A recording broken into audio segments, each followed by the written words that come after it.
আসসালামু আলাইকুম দর্শক। অন্য মঞ্চের আলোচনায় আজকে আমাদের আমন্ত্রিত অতিথি হিসেবে আছেন। আচ্ছা, তারেক রহমানের নাগরিকত্ব কি? ব্রিটেন থেকে বাংলাদেশে ফিরে যাওয়ার সময় তাকে ট্রাভেল পাস ইস্যু করা হয়েছিল বলে সংবাদ প্রকাশিত হয়েছিল। অন্যদিকে ব্রিটিশ কোম্পানি হাউসে কোম্পানি খোলার সময় তিনি তার নিজের পরিচয়ের জায়গায় ব্রিটিশ নাগরিক হিসেবে উল্লেখ করেছিলেন। এখন বাংলাদেশে নির্বাচন করতে হলে বিদেশি নাগরিক হলে নির্বাচন করতে পারবেন না, তাকে বিদেশি নাগরিকত্ব ছাড়তে হবে। যদিও বিষয়টি ঘোলাটে, কারণ অনেকেই বলে থাকেন যে তারা নাগরিকত্ব ছেড়েছেন কিন্তু তার প্রমাণ দেখাতে পারেন না। 2024 সালের নির্বাচনে আওয়ামী লীগের নমিনেশন পেয়েও দলটির আন্তর্জাতিক বিষয়ক সম্পাদক ডক্টর শাম্মী আহমেদ এই বিদেশি নাগরিকত্বের জটিলতায় নির্বাচনে অংশ নিতে পারেননি। এবারও সেই বিদেশি নাগরিকত্বের প্রশ্ন উঠেছে বিএনপির একাধিক প্রার্থীকে নিয়ে, যার মধ্যে তারেক রহমান, আব্দুল আওয়াল মিন্টুর মতো বাঘা প্রার্থীরাও রয়েছেন। আর খোদ নির্বাচন কমিশনের বিরুদ্ধে উঠেছে জামায়াত, এনসিপি, ইসলামী শাসনতন্ত্র আন্দোলনের পক্ষে কাজ করার অভিযোগ। সবচেয়ে বড় কথা হলো বিএনপি সেটা টের পেয়ে কিনা জানি না, হঠাৎই নির্বাচন কমিশনে গিয়ে দ্বৈত নাগরিকত্ব নিয়ে কথা বলে এসেছে। কেন? ভয় পেয়েছে দলটি? নির্বাচন হবে না ধরেই নিচ্ছি, তারপরও এসব আলোচনাটা হওয়া দরকার, কি বলেন?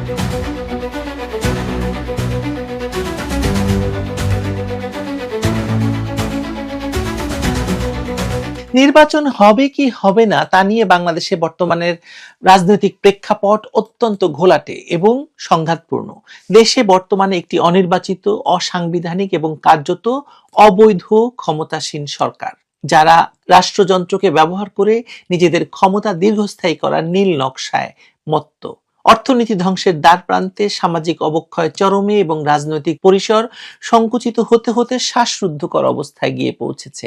এমত অবস্থায় একটি নির্বাচনের ঘোষণা এবং বিএনপির শীর্ষ নেতৃত্বের আইনি এবং সাংবিধানিক অবস্থান নিয়ে যে বিতর্ক দানা বাঁধছে, তা কেবল আইনি প্রশ্ন নয়, বরং এটি বাংলাদেশের ভবিষ্যৎ রাজনীতির গতিপথ নির্ধারণের এক গভীর সমীকরণও। সম্প্রতি বিএনপির একটি উচ্চপদস্থ প্রতিনিধি দল, বিএনপির নির্বাচন সংক্রান্ত কমিটি, যে তার প্রধান নির্বাচন কমিশনে গিয়ে পোস্টাল ব্যালট এবং দ্বৈত নাগরিকত্ব ইস্যুতে যে আপত্তি এবং উদ্বেগ প্রকাশ করেছে, তা আপাতদৃষ্টিতে সাধারণ নির্বাচনী অভিযোগ মনে হলেও এর নেপথ্যে রয়েছে সুগভীর রাজনৈতিক কৌশল এবং অস্তিত্ব রক্ষার লড়াই। বিশেষ করে সামাজিক যোগাযোগ মাধ্যমে বিএনপির ভারপ্রাপ্ত চেয়ারম্যান তারেক রহমানের নাগরিকত্ব নিয়ে যে ঝড় উঠেছে, তার সাথে বিএনপির এই তড়িঘড়ি ইসি সাক্ষাতের বা নির্বাচন কমিশনের সঙ্গে সাক্ষাতের যোগসূত্র অত্যন্ত স্পষ্ট। প্রথমে আসা যাক নির্বাচন কমিশনের ভূমিকা প্রসঙ্গে। বর্তমান অবৈধ সরকারের আজ্ঞাবহ প্রতিষ্ঠান হিসেবে নির্বাচন কমিশনের বিশ্বাসযোগ্যতা শূন্যের কোঠায়। বিএনপির স্থায়ী কমিটির সদস্য নজরুল ইসলাম খান যে অভিযোগ করেছেন তা অত্যন্ত গুরুতর। পোস্টাল ব্যালটে রাজনৈতিক দলগুলোর নাম এবং প্রতীকের বিন্যাস এমনভাবে করা হয়েছে যাতে কৌশলে বিএনপির নাম এবং তাদের প্রতীক ধানের শীষ ভোটারদের দৃষ্টিসীমার আড়ালে চলে যায়। এটি কোনো অসাবধানতা বা বর্ণানুক্রমিক ভুল নয়, বরং এটি একটি মনস্তাত্ত্বিক কারচুপি বা সাইকোলজিক্যাল রিগিং।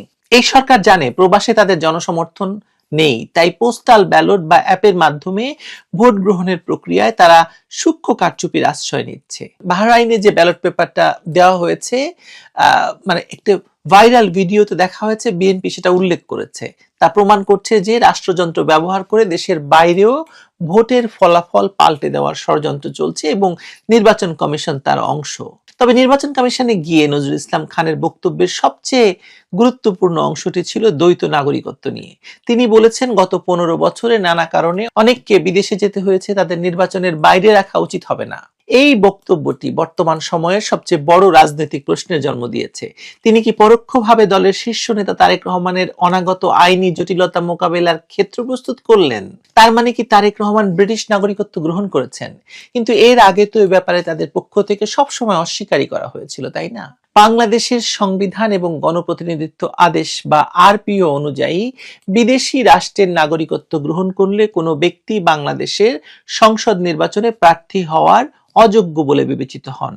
বিএনপি নেতাদের এই হঠাৎ তৎপরতা এবং ইসিকে দ্বৈত নাগরিকত্ব ত্যাগের প্রমাণপত্রের বিষয়ে নমনীয় হওয়ার অনুরোধ জানানোর টাইমিং অত্যন্ত তাৎপর্যপূর্ণ। এটি পরিষ্কার ইঙ্গিত দেয় যে দলের হাইকমান্ড এই বিষয়টি নিয়ে আইনি এবং সাংবিধানিক শঙ্কার মধ্যে রয়েছেন। ওদিকে সামাজিক যোগাযোগ মাধ্যমে ফ্রান্স প্রবাসী অ্যাক্টিভিস্ট পিনাকি ভট্টাচার্য এবং অন্যান্যদের শেয়ার করা তথ্যে দেখা যাচ্ছে 2015 সালে যুক্তরাজ্যে white and blue consultants limited নামক একটি কোম্পানি খোলার সময় তারেক রহমান নিজেকে ব্রিটিশ নাগরিক হিসেবে উল্লেখ করেছিলেন। যদিও পরবর্তীতে সেটি সংশোধন করে বাংলাদেশ করা হয়েছে বলে দাবি করা হয়, কিন্তু এই সংশোধন বা নথির গড়মিল জনমনে এবং রাজনৈতিক বিশ্লেষকদের মনে প্রবল সন্দেহের জন্ম দিয়েছে।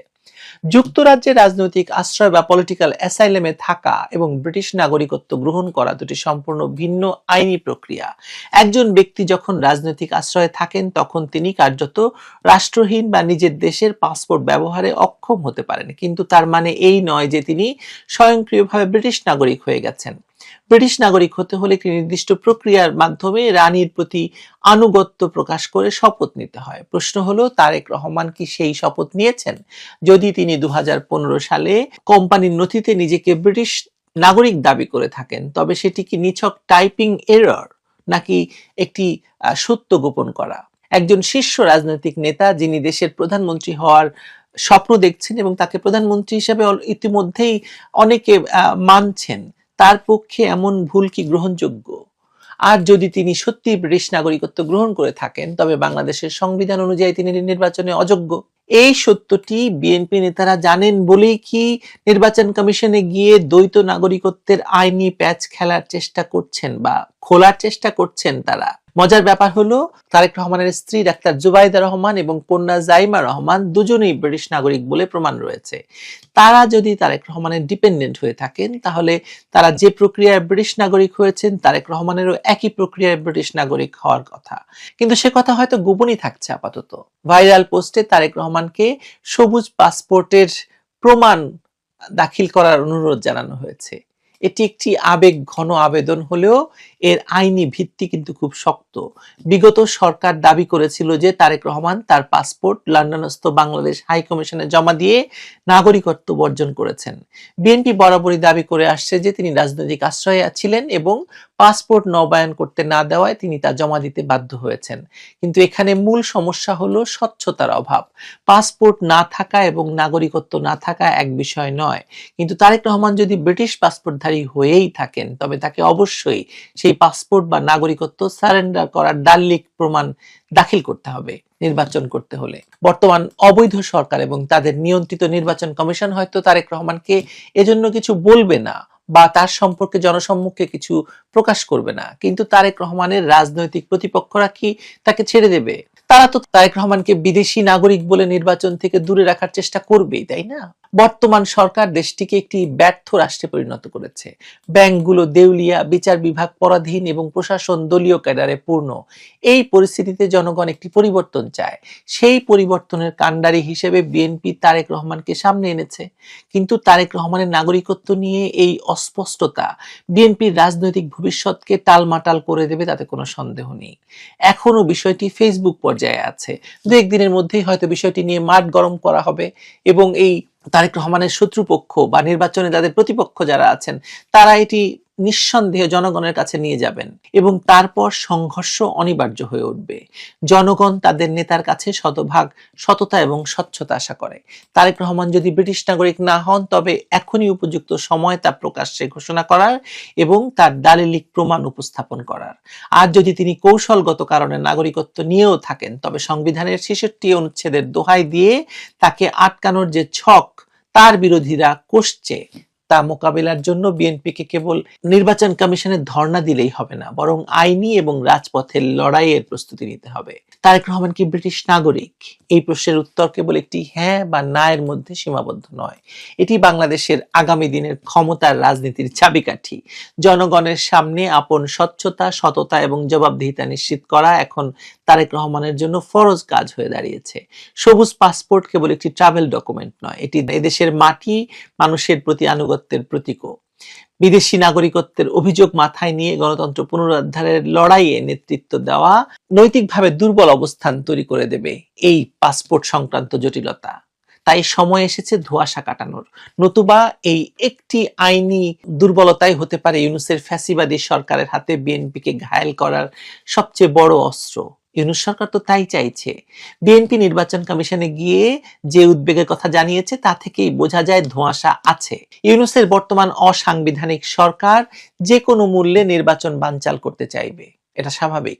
এখন তারেক রহমানের নাগরিকত্ব ইস্যুতে যদি সেটা করা যায়, এর চেয়ে ভালো কিছু তো আর হতে পারে না, তাই না? কারণ তারেক রহমান নির্বাচনে অযোগ্য ঘোষিত হলে বিএনপি নির্বাচনে যাবে না। বিএনপি নির্বাচনে না গেলে নির্বাচন হলেও হতে পারে, না হলেও কোনো সমস্যা নেই কোনো পক্ষের। আছে বলেন? প্যাচ কিন্তু লেগে গেছে। কি ভয়ঙ্কর প্যাচ, বুঝতে পারছেন? মানে স্ক্রু, গিট্টু, নির্বাচনী গিট্টু আমি এর নাম দিয়েছি। ঐতিহাসিক নির্বাচনের কোনো আমেজ নেই, উল্টো নিরাপত্তার আইন শৃঙ্খলা পরিস্থিতি নিয়ে চিন্তিত সরকার। সরকারের মিত্রদের খুশি রেখে কতটুকু দায়িত্ব পালন করতে পারবে তা নিয়ে চিন্তিত পুরো পুলিশ বাহিনী। আর সরকারের মিত্রদের ঘুম হারাম হয়ে যাচ্ছে জোট আর আসন ভাগাভাগি নিয়ে। সরকার, প্রশাসন আর সরকারি মিত্রদের এসব চিন্তা দৃশ্যমান, এসব নিয়ে নিয়মিত গণমাধ্যমে খবর প্রকাশিত হচ্ছে। তবে পর্দার আড়ালে সরকারের মানে যমুনার যে চিন্তা, সেটি একেবারে ভিন্ন কিছু নিয়ে, যারা মাঠে নেই তাদেরকে নিয়ে। মাঠে না থেকেও সরকারের চিন্তা বাড়াচ্ছে কার্যক্রম নিষিদ্ধ থাকা আওয়ামী লীগ। চিন্তা বেড়েছে জাতীয় নিরাপত্তা উপদেষ্টা খলিলুর রহমানের মার্কিন সফরের পর। সূত্রগুলো বলছে, আওয়ামী লীগকে ফেরানোর প্রক্রিয়া নিয়ে কাজ করতে গত মে মাসে বিদেশিরা ট্রুথ অ্যান্ড রিকনসিলিয়েশন কমিশনের সুপারিশ করেছিল। সেজন্য সরকারের আইন উপদেষ্টা ও সাবেক প্রধান বিচারপতি দক্ষিণ আফ্রিকা সফরও করেছিলেন। সে চিন্তায় কেন ভাটা পড়েছে সে বিষয়ে জানতে চেয়েছে আমেরিকা সহ বেশ কয়েকটি দেশ। সাথে যোগ হয়েছে আরো বেশ কয়েকটি দেশ এবং সংস্থার পক্ষ থেকে অন্তর্ভুক্তিমূলক নির্বাচনের চাপ। আবার গোয়েন্দা সংস্থাগুলোর আশঙ্কা হলো, নির্বাচনের মাঠ থেকে আওয়ামী লীগকে পুরোপুরি বাইরে রাখায় সহিংসতা আর বিশৃঙ্খলা বেড়ে যেতে পারে বহুগুণে, যেটি সামাল দেয়া অসম্ভব হয়ে পড়তে পারে। সাথে সংখ্যালঘু নির্যাতনের ঘটনা বাড়লে বিদেশিদের প্রশ্নের মুখে পড়তে হতে পারে সরকারকে। গোয়েন্দা সূত্রগুলো বলছে, নির্বাচনের বিরুদ্ধে আওয়ামী লীগের নেতা কর্মীরা 18 জানুয়ারির পর ব্যাপকভাবে সক্রিয় হতে পারে। এমন পরিস্থিতিতে দেশে ও বিদেশে নানা তরফ থেকে আওয়ামী লীগকে নিয়ে আসা নানামুখী চাপ নিয়ে এখন সরকারকে ভাবতে হচ্ছে। অন্যদিকে সরকারের 3 মিত্রই চিন্তিত কিভাবে আওয়ামী লীগের ভোটগুলো নিজেদের বাক্সে আনা যায়। বলা যায়, মাঠে না থেকে মাঠের অনেকখানি দখলে রেখেছে আওয়ামী লীগ। বিস্তারিত জানতে চলুন যাওয়া যাক বিশ্লেষণে।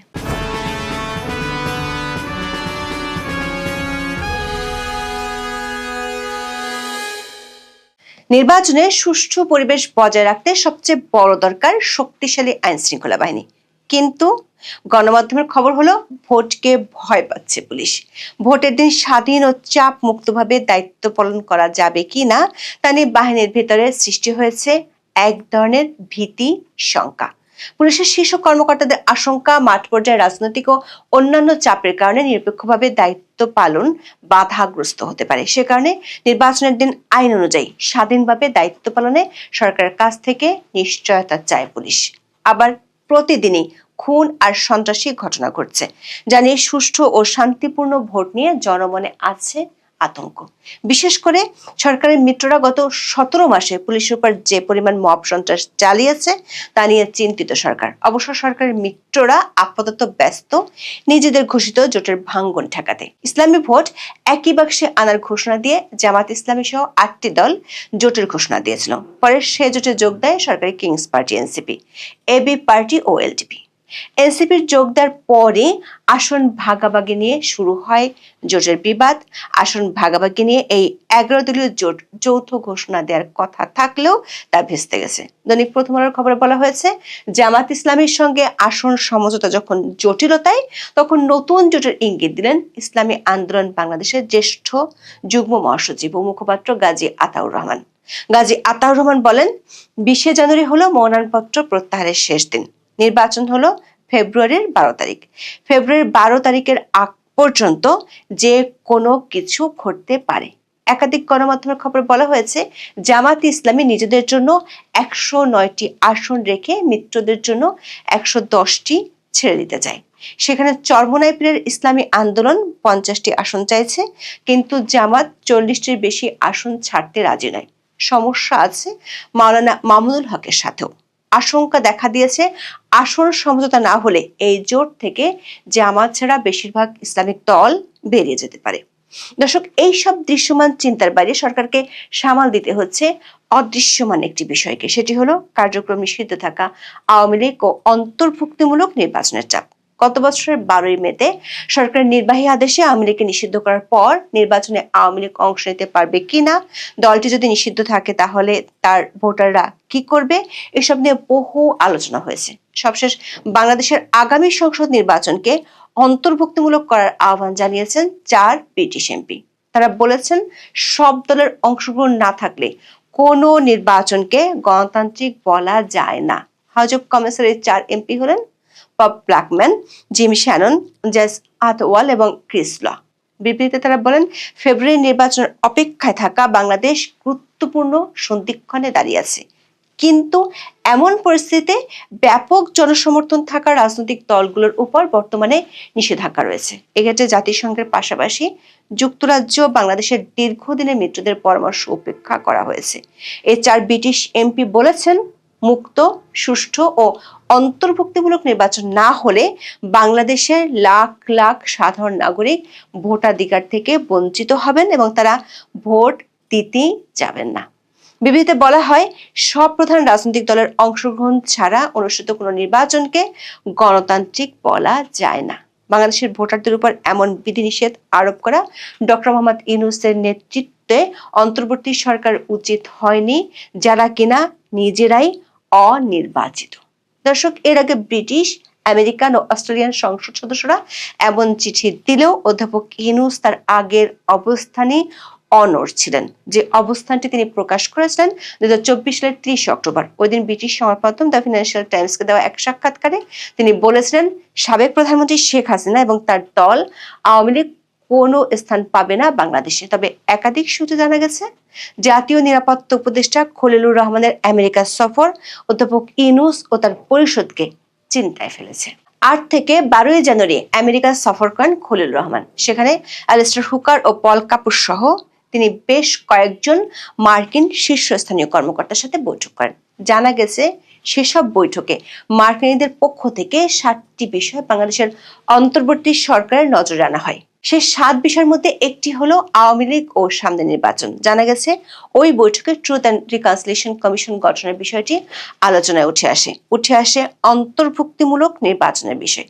খলিলুর রহমানের পক্ষ থেকে বিচার শেষ না হওয়া পর্যন্ত আওয়ামী লীগের কার্যক্রম নিষিদ্ধ থাকার বিষয়টি জানানো হলে মার্কিন কর্মকর্তা প্রত্যুত্তরে বাংলাদেশের 17টি জঙ্গি সংগঠনের সদস্যদের কেন গ্রেপ্তার করা হচ্ছে না সে বিষয়ে জানতে চাওয়া হয়। প্রশ্ন রাখা হয়, জেলপলাতক জঙ্গি সংগঠনের নেতারা প্রকাশ্যে কর্মকাণ্ড চালাচ্ছে কিভাবে।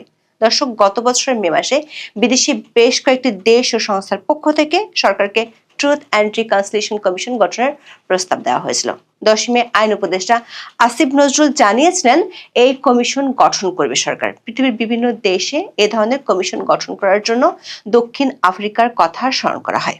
কারণ 1995 সালে সর্বজন শ্রদ্ধেয় আর্চ বিশপ ডেসমন্ড টুটুর নেতৃত্বে সেখানে যে ট্রুথ অ্যান্ড রিকনসিলিয়েশন কমিশন গঠন করা হয়, তার অনুসৃত প্রক্রিয়া, পদ্ধতি, বিধিবিধান সবই আদর্শ ও অনুসরণযোগ্য বলে সারা পৃথিবীতে মান্যতা পেয়েছে। এরপর কিভাবে এই কমিশন গঠন করা যায় সে অভিজ্ঞতা নিতে দক্ষিণ আফ্রিকায় যান আইন উপদেষ্টা ডক্টর আসিফ নজরুল ও সাবেক প্রধান বিচারপতি সৈয়দ রেফাত আহমেদ। কিন্তু সফর থেকে ফিরে তাদের সে পথে আর আগাতে দেখা যায়নি। অবশ্য তার আগেই বিদেশিদের চাপ সামলানোর জন্য অধ্যাপক ইউনূস কয়েকটি বিদেশি মিডিয়াকে সাক্ষাৎকার দিয়ে বলেন, আওয়ামী লীগ নির্বাচন করবে কি না সেটি তাদের সিদ্ধান্ত নিতে হবে। এরপর সাবেক প্রধানমন্ত্রী শেখ হাসিনা বলেছিলেন, তার দল নির্বাচনে অংশ নিতে চায়। 13 জানুয়ারি সন্ধ্যা অধ্যাপক ইউনূসের সাথে দেখা করেন ডোনাল্ড ট্রাম্প প্রশাসনের দায়িত্ব পালনকারী যুক্তরাষ্ট্রের 2 সাবেক জ্যেষ্ঠ কূটনৈতিক অ্যালবার্ট গম্বিস ও পার্স্টান। তারা আওয়ামী লীগের উপর নিষেধাজ্ঞা তুলে নেওয়া এবং ট্রুথ অ্যান্ড রিকনসিলিয়েশন কমিশনের বিষয়ে জিজ্ঞাসা করেন। অধ্যাপক ইউনূস অবশ্য বলেছেন, এই কমিশন করা যেতে পারে, তবে এখন নয়। এটি না করার দায়ভার তিনি চাপিয়েছেন আওয়ামী লীগের উপর, কারণ আওয়ামী লীগ এখনো ক্ষমা চায়নি। সূত্রগুলো বলছে, খলিলুর রহমানের সাথে বৈঠকে মার্কিন কর্মকর্তারা অন্তর্বর্তী সরকারের কার্যক্রমে ব্যাপক অসন্তুষ্টির কথা জানিয়েছেন। বিশেষ করে সরকার সমর্থকদের মব সন্ত্রাসের কারণে আইন শৃঙ্খলা পরিস্থিতির অবনতির জন্য সরকারকে পরোক্ষভাবে দায়ী করা হয়। সাথে সংখ্যালঘু নির্যাতনের বিষয়টিও আলোচনায় উঠে আসে।